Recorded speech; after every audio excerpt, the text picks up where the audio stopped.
All right, with it being less than 2 weeks from draft night, it's time to dive deep into the mock drafts, as this potential scenario would yield the Eagles quite the impressive haul. But what's the best course of action for Howie Roseman to take? So let's talk about it. But first, let's run it.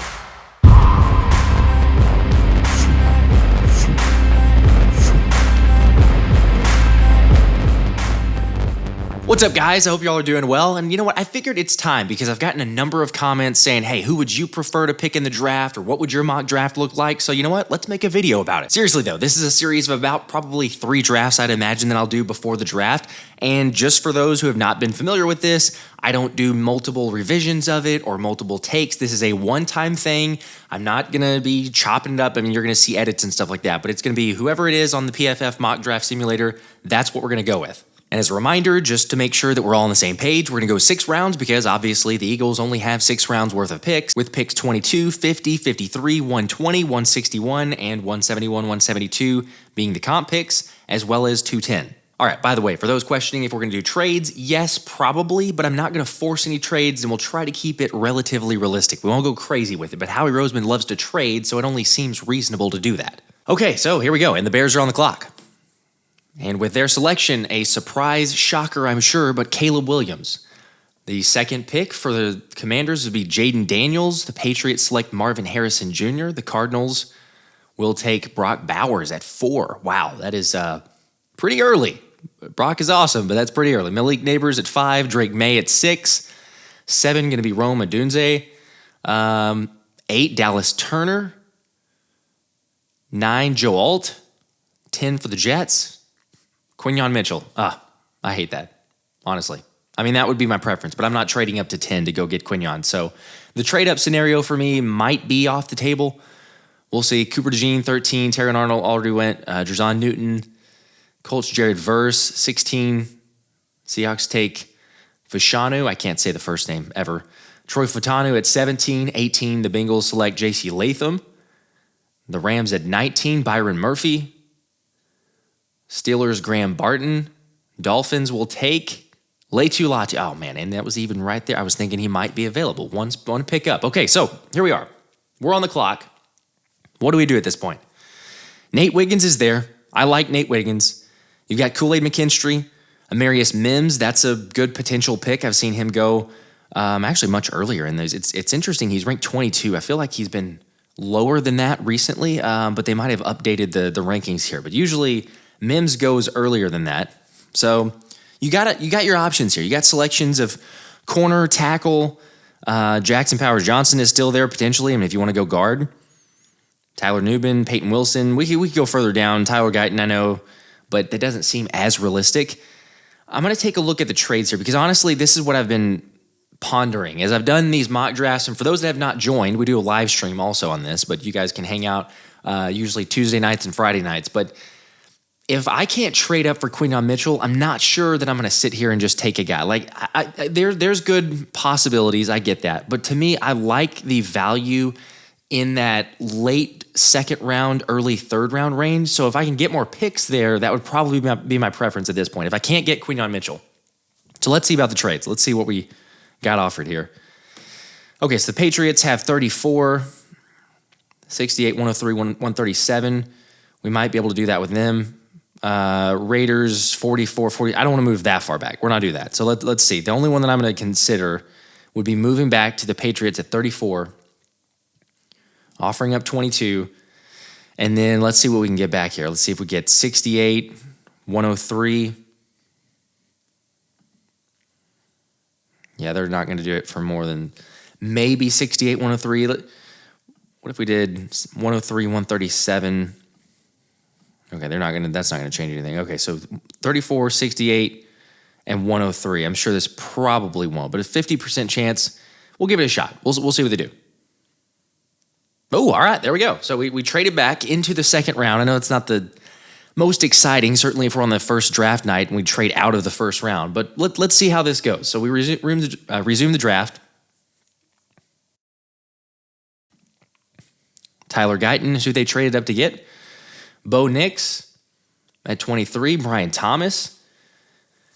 Packers get Mims. The Bucks get Wiggins. Now let's see. I'm going to stop it here for just a second. I wonder what it would take to get back into the first round. Just out of curiosity. Could we trade back in? I know this is kind of crazy here, but if we were to trade back in, get their 27, we'll take their 71 and 90 and give up 53. We get more picks out of it, and I'm interested now because there's still some potential in that. I just didn't want to take it right there. So we did. Okay, that works.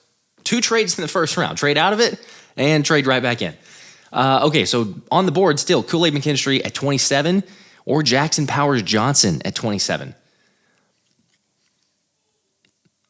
I mean, I've continued to say like Jackson Powers Johnson is an awesome stud. I think everybody realizes that and knows it. But do you take a Jackson Powers Johnson here, seeing where the draft is, or do you take Kool-Aid McKinstry? I know they brought in Kool-Aid on a top 30 visit. There is a lot of potential. He's a natural corner. We need corner.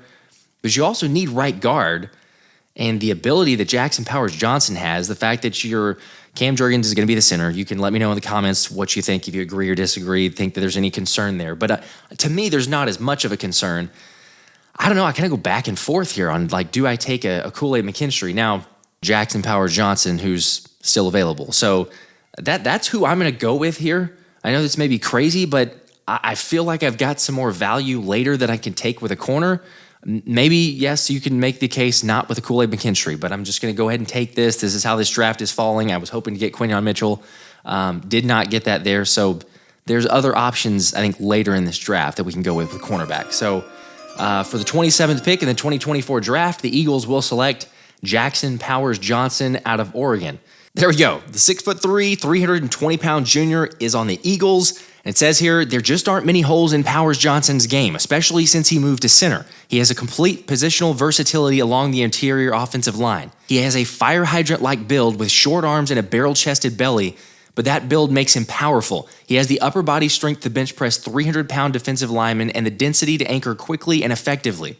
He is light on his feet for his size and can climb to the second level and has good balance from his wrestling days. Also, by the way, the other part of this is that he's dominant enough to be considered as a top 20 talent. Which, again, that's why I took him here. Now, I understand if you don't like this pick. And again, let me know in the comments what you think about it. This is the first of, again, probably 3 that I'll be doing. And we do multiple on the live streams, Tuesday nights, Friday nights. Also, just a plug here. But Thomas and I are going to be live during draft night. So if you want to participate then, or you want to get in on the NFL Draft League we got going on, there's more details in the description. But as you can see, you just Venmo or Cash App any amount and you're automatically into the league. And then I will send you a link to go ahead and predict all of the first round picks. And whoever gets it the closest gets a jersey of their choice. So good luck to you. Okay, so getting back into the draft, we just took Jackson Powers Johnson. Now the ultimate hope here is probably getting an Edgerrin Cooper. I'm going to speed it up too because we're not going to go on the super slow mode at this point. We're past the first round, so we can get this thing moving a little bit faster here. So we've got options with 50, 68, 71, 90. I like the range of picks. Again, for those that have done mini mock drafts, you know there's a lot of value around that area of the draft. So let's see who's still available now at 50. To me, this is probably going to be a given, but you know we at least need to peruse and make sure that there's none that we absolutely love and need to take here. So J.J. McCarthy is still available. This is shocking, quite honestly. Like I don't know how and why and where J.J. McCarthy is ever going to be available in this draft. I mean, I will be floored if he's still available at 50. If he is, yeah, I've got 5 trade options here, so I might need to look into those. Penix I've seen a couple times as far as being available there, but still at 50, that is really late. Ricky Pearsall, I love. You guys know I've done a video of him. That's an option. Jonah Ellis, Jatavion Sanders, if you want to go tight end, Disa Isaac for edge. So there's a lot of value here. To me, speaking of edge, Edgerrin Cooper, it's just the given. Like I'm hardwired at this point. If Edgerrin Cooper is available in the second round, you go ahead and take him. I'll take a look at these trades though, again, because J.J. McCarthy is there. And see if there's not too far that we have to trade back. Okay, so I mean the Cardinals, they're up. We could possibly trade back a couple slots to 53, see if we can pick up anything. So let's give it a look. We'll give them 50, take 53. They're not gonna do that. Take 104, maybe 53 and 104. And there you go. Okay, so I'm happy with that. Again, we get a lot of picks. I love that range. I'm telling you. I mean, in this draft, 70 to 120. There feels like there's a number of different guys, a number of different positions, certainly that the Eagles need. So that works for me. Moving on back now. Hopefully we get our guy. 53, he's still available. Okay. So interesting that the Cardinals traded up to get J.J. McCarthy. I mean, they've got Kyler Murray, but whatever. You assume that they're trading up to get a quarterback if he's still available at that point. If it falls that way for the Eagles, we have won the lottery because there's going to be every single team that is shocked somehow of why he got there. But we're just taking advantage of how this draft goes. So this is an easy one. Again, I love a lot of these different names that I mentioned. I'm not going to take too long here because I just don't think that you miss out on a guy like an Edgerrin Cooper. Junior Colson is my second linebacker for those who are not keen on that or haven't been aware of me talking a number of times. But just with the scheme fit, Fangio, what Cooper brings to the table, I'm not hesitating. I'm taking Edgerrin Cooper at 53. That is also a home run pick if he's still available at 53 in my mind. So for the 53rd pick in the 2024 NFL Draft, the Philadelphia Eagles select Edgerrin Cooper, linebacker out of Texas A&M. What it says here, Cooper brings a lot of athleticism to the linebacker position. He possesses top-tier change of direction, burst, and pursuit of speed. His best work comes when he keeps things in front of him, flying in for tackles at the line of scrimmage or toward the sidelines. Again, this is the one pick that I just have not gotten off of. As far as, I mean, seriously, I think almost every single mock draft I've done, second-round pick has been Edgerrin Cooper. I just can't seem to change it up. For whatever reason, this is the guy for me. We're going to take him again and move on and see what's next. All right, so after taking Edgerrin Cooper, now we're sitting here. We have tons of picks left, 68, 71, 90, 103, 104, 120. There is a ton of options here. I really love that because it felt like before this and doing the number of drafts, it's like, man, you don't have a ton of picks. If we can acquire more, then I think we're going to be sitting pretty. So we've already got our linebacker. Obviously, in the first round, we went with a center/guard. I'm playing Powers Johnson as a guard, but either way, you could take your pick on that side. Now, where are we going to go? We've got offensive line and linebacker taken care of. You got a Braylon Trice here at 68. You got Spencer Rattler still available. Junior Colson, we already took a linebacker. Chris Jenkins. I can't ever say Horo. Let's see. We're going to just take a look further down here. Got some receiver options as well. All right, I'm going to scroll up here and just take a quick look. Okay, so for receiver, Johnny Wilson, Malachi Corley. Those are kind of the two that I'm looking at here. I know you got Devontae Walker, Jamari Thrash, Brendan Rice, Anaya Smith later. But to me, the only options would be, I mean, realistically, if I'm Malachi Corley is the top out of these options here for me, but Johnny Wilson is very close. 68 is probably a little early to go that side. We'll go and take a look at edge because we need some pass rushing as well. I mean, Braylon Trice, that's probably the best option. I mean, at this point, we're talking about 68. We're going to pick 3 picks later at 71 anyway, so we could get a wide receiver then.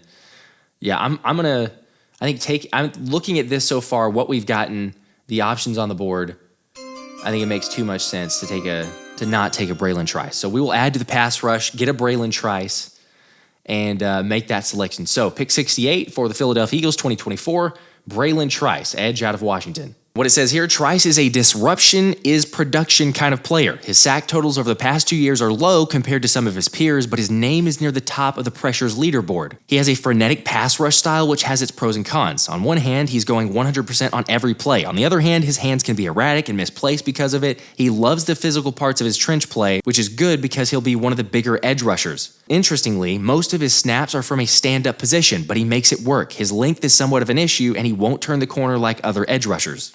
All right, there you go. And also with him standing up, it does seem to make a lot of sense within Fangio's system. So love this pick here. Moving on to 71. So now who will we get at 71? Looks like Chris Jenkins and Devondre Sweat went off the board, so not too much different from what we looked at previously. I don't know. I'm gonna go back and forth on this, but honestly, like taking a look at this side, I'm really considering potentially taking a corner and then maybe trying to find another corner later. Like Max Melton, just to talk this through real quick, I mean, where I'm looking at. Max Melton, Andrew Phillips. Love both of those players. The ability that they bring.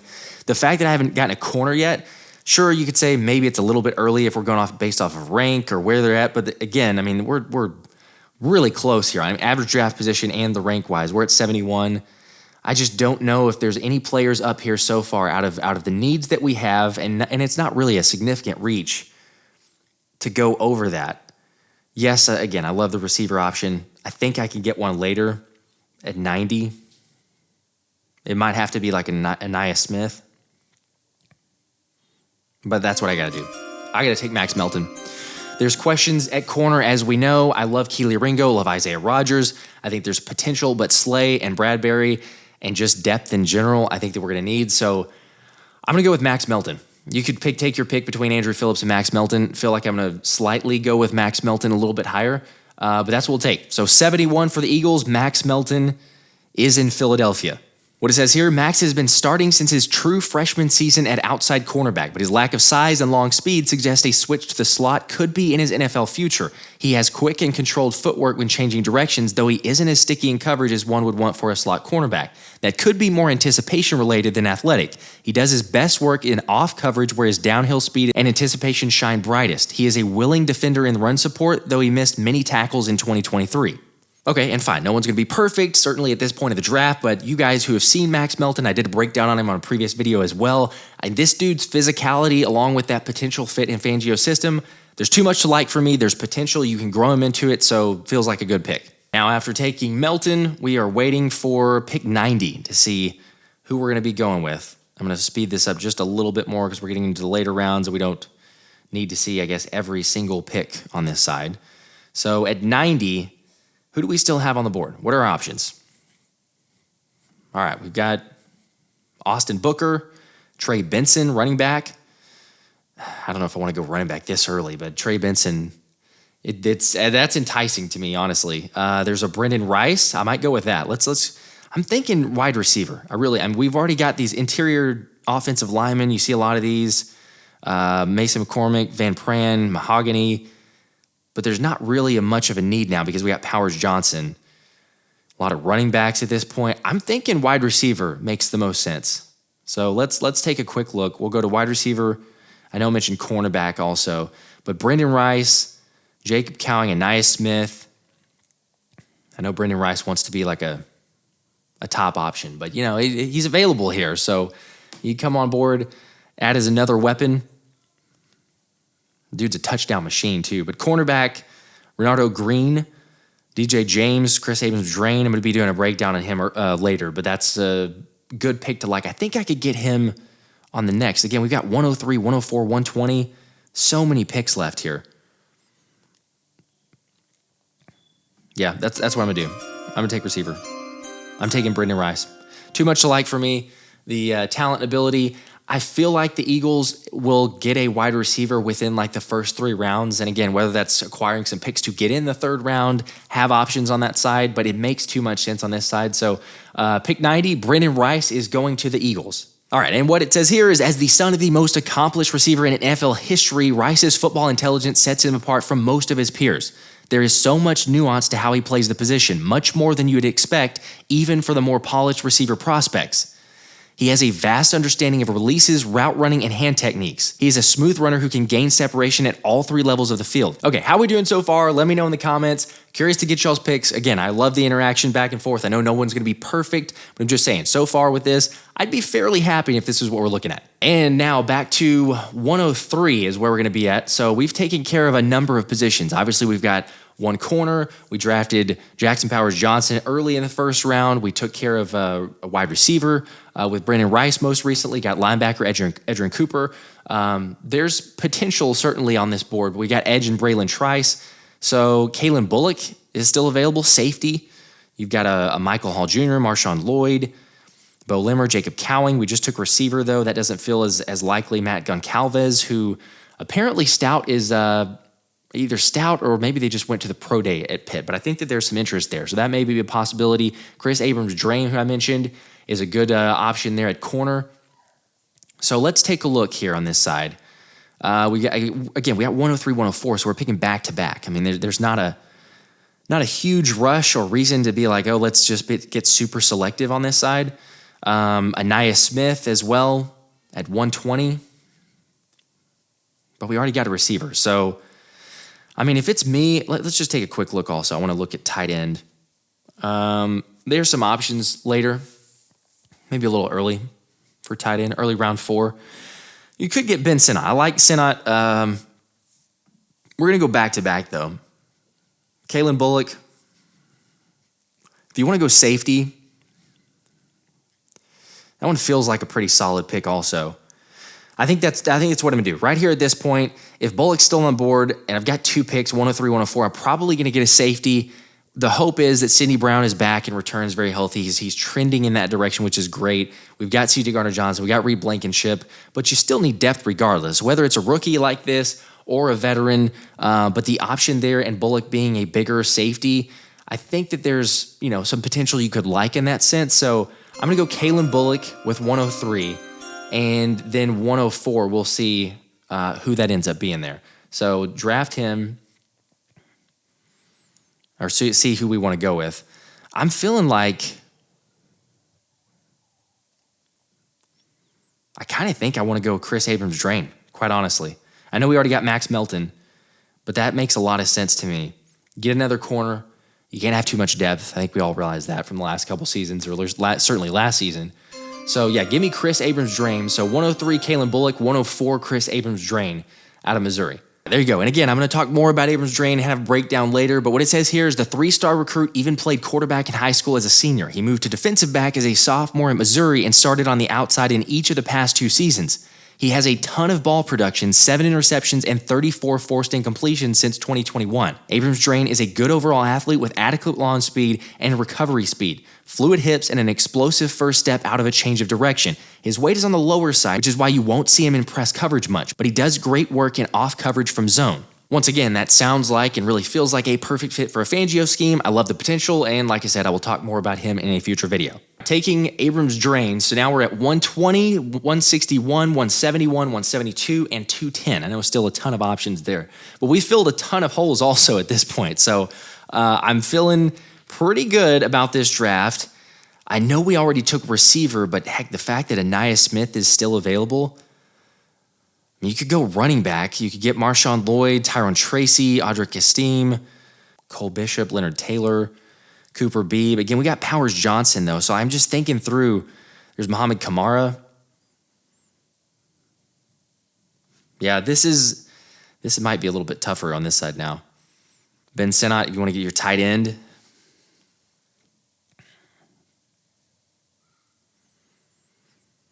Let's see if there's a trade. No, I'm not gonna trade on this side. Here's what I'm gonna do. What I'm thinking through in my head. I love Aniyah Smith. We got Brendan Rice though, so I don't know that I'm gonna go with another receiver yet. The edge is important to me. I know we got Trice, but Muhammad Kamara to me is a good potential sleeper. Maybe not as much of a sleeper because people are talking about him a lot, but I love what he brings. A little bit undersized, but a high intensity, a motor, a lot of different technique and ability. And Brett Coleman believes that could be or might end up being one of the best, like a Kobe Turner was last year. So for me, that's kind of a no-brainer. Muhammad Kamara, I'm going to take him here, and then let's see if we can make something happen on this next one. I'm going to try to trade. We might try to trade up here in a second, like with Tampa at like 1. Let's see if we can. This might be a little early. Try to trade up. We'll try to trade up to 125, and we will give up 161 and 172.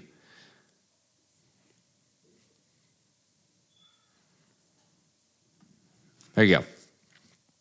All right, reason that I did that is I've got to get my tight end now. I like Ben Sinnott. I like his game too much, the potential for the Eagles, and with what he brings we've talked about like the backup to Dallas Goedert. I know we have C.J. Uzomah. There's some potential there, but I love Ben Sinnott's play. The versatility that he has makes a lot of sense. We have a ton of draft picks, which is why I didn't mind trading those because I feel like we added and filled a lot of slots. So take Ben Sinnott at 125, and I'm going to be happy. Okay, moving on, 171 and 210. 2 more picks remaining. Let's see how we end up here. And I'll speed this thing up just a little bit more as well because we're getting towards the bottom of the barrel. Maybe some difference makers, some possibility. We've seen crazier things before. So 171, Zach Zinter is on the board. So is J.D. Bertrand, James Williams, Jaheim Bell. I got to take Zach Zinter. I mean, I know that we just got a guard in Powers Johnson, but to me, the Zach Zinter, if he is there at 171, I think that's a no-brainer. You got to take it with the value. We got Edgerrin Cooper.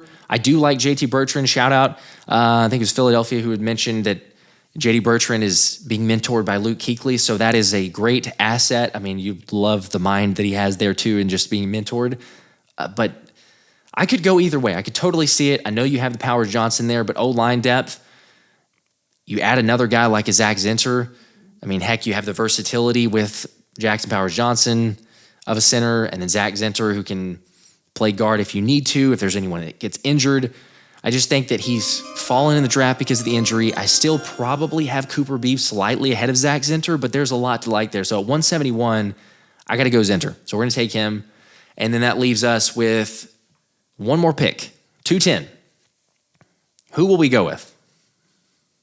Question here of the last potential option. So let's see. We've got a couple hunters, Norzad, Julian Pearl, Javen Cohen, Frank Gore Jr. Should we just take him because of Frank Gore? That's always the comment there. Tanner Bortolini, David White. We've already taken O-line. I don't think we're good on that side. Jalen Ford. Really like Jalen Ford, especially with the Fangio system, the scheme there and his coverage ability. I might just go that. I've taken him in a couple drafts.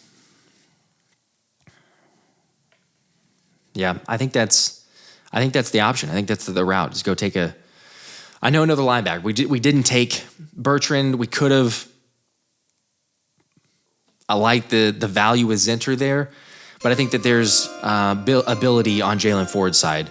So that's it. 210. We will take Jalen Ford and wrap up this draft. So let's see how we did. Taking these picks, a trade back in the first round, trade back into the first round, acquire a lot more draft picks, and what is PFF going to give us here for the grade? So we'll go through this. A C+, that's fine if they don't like that. A C+ for Jackson Powers Johnson. Next, round 2, a B- for Edgerrin Cooper, B- for Braylon Trice, an A for Max Melton, a B+ for Brendan Rice, Kalen Bullock, an A, Chris Abrams-Drain, a B-, Muhammad Kamara, a C. They didn't really care for that. I don't care honestly myself because I love it. Ben Sinnott, a C. Guard Zach Zinter gets a B+ and a Jalen Ford with a B+. So overall, that is a draft grade of B+. Not too bad. Not too bad. I will say that is quite the haul if we're going to just go back and take a look at this draft class. If you're walking away with all these names, I mean, heck, I can't fit it on the board even with all these different names. I could try to zoom out, I guess, and get almost all of them. Those are some names right there. Wouldn't be too upset if we're coming away with a lot of those guys. It's several trades, but Howie loves to trade. It's an average of like 4 on every draft night. So there you go, B+. What do y'all think? Interested to know y'all's take. What grade would you give it? Is it B+? You think it's higher than that, lower than that? What mistakes did I make? Seriously, let me know in the comments. I know that I'm not perfect, and I know that I mess up a ton. There's going to be tons of arguments and disagreements and everything else, but respectfully, we can agree to disagree. Again, I will say Quinyon Mitchell is my number 1 choice in the first round, but the fact that he got drafted at 10 took that out of question, and going back and forth on where you take that from there. As I think all of us know too, I mean, who you draft in the first round kind of starts setting up who you're going with after that. So it's really probably only the second draft I've taken Jackson Powers Johnson in for the mock draft. So I don't know if this is necessarily as much as my dream scenario, but if you're going to get a haul or a lot of different draft picks, I love the playmakers. I love the attitude, the passion that those guys play with. So overall, I would be pretty happy with this one. But again, let me know what you guys think. If you're not already, hit the like button. Do me a favor there and subscribe if you haven't already as well. We'll do plenty more mock drafts. Tuesday nights, Friday nights usually are live hangouts as well. Till next time, we'll see you then. This has been the Philly Special.